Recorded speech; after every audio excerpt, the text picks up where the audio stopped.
Welcome to Reggie's Reviews, where it's no filler, no fluff. We just review stuff. And today we're going to look back at Nas's King's Disease 1. This was the first of many collabs of Nas and Hit Boy. This album came out August 21st, 2020.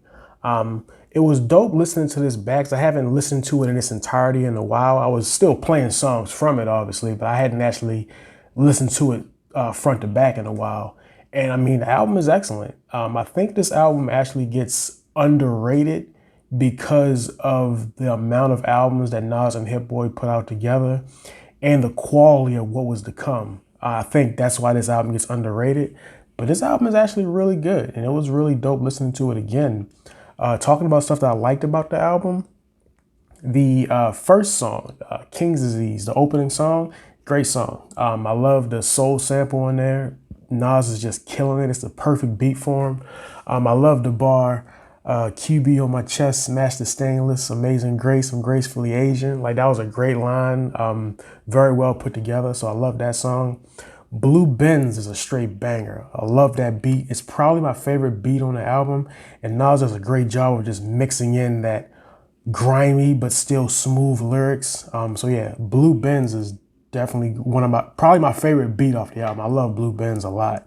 Car 85 is probably my favorite song on this album. Car 85 is great. The beat is smooth, and I love Nas's storytelling on this song. He's telling a story about a car service that him and his friends used to use, probably the late 80s, early 90s. He tells a cool story about how him and his friends were in this car service, and they had some illegal substances on them, and a police car was behind them. They thought they were after them, but they were after someone else. And then he tells another story about using this car service to meet up with a girl that he liked, but it turned out the girl was trying to set him up. Just really good, really cool storytelling. Has a good feel of nostalgia on it. And then it's topped off perfectly with some really good background vocals from Charlie Wilson. He brings some great energy on that song as well. So it's a perfect example of a song that has a lot of different elements and they all just mesh together perfectly. I love that song. Probably my favorite song on here for sure. 27 Summers, another great song, great beat. Nas is flexing on there, talking about his incredible longevity. Love that track. And that song actually, the beat on that song is something you typically wouldn't hear Nas on. It was a prelude to what was to come later in these series of Hit Boy giving Nas some really interesting choices of beats to see what he can do with them. So I love 27 Summers a lot. Replace Me and All Bad are kind of the surprises on this album because if you're a Nas fan, you know Nas typically does have trouble with like relationship songs. He doesn't have a lot of great ones. Aside from on Life is Good, Cherry Wine with Amy Winehouse, that one was great. But for the most part, he doesn't have a lot of great relationship songs, but both of these were actually really good. Don Toliver gives him a great beat on Replace Me. Excuse me, not a big beat, a great hook on Replace Me. And Nas does some really good verses on there. Only thing worse than being alone is wishing you were. Yeah, nicely done. I wasn't a fan of Big Sean's verse on there, but it's not enough to like take the song down. I think the song is still good, even with that verse. All Bad was good as well. Anderson .Paak gives him a great hook on there. Nas dropped some really good verses about love gone bad. Yeah, another good song. Again, Nas typically struggles with those kind of songs, but both of those were good. The Definition is another favorite song of mine. Nas's flow on that song is just crazy. He is flowing crazy on that song, but at the same time, he doesn't lose actually saying stuff while he has this great flow on there. I mean, he's got verses about illegal wiretapping and global warming. He takes a shot at Gayle King for her and her stupidity for bringing up Kobe's case after he just passed away. So love that. So yeah, Definition is definitely one of my favorite songs on here. Full Circle was fun. It was fun hearing the Firm together again. AZ smashes that verse. I wasn't big on Foxy's verse, but even with that, it was just cool hearing her rap again. It was really dope. And it came back full circle when they have Dre at the end with the outro. I thought that was nicely done. The Cure was a great closing song. I wasn't big on the first beat on that song, but the second beat when it switches And again, the prelude of things to come as far as these beat switches. But when that beat switches on there and it goes to that break beat, that was outstanding. Like, if you just played me that beat without knowing who was on it, if you just played me the beat and say who would sound good on this song, it would be Nas. Like, that beat is perfect for Nas. So yeah, the second half of that song was excellent. The first half was cool, but the second half was excellent.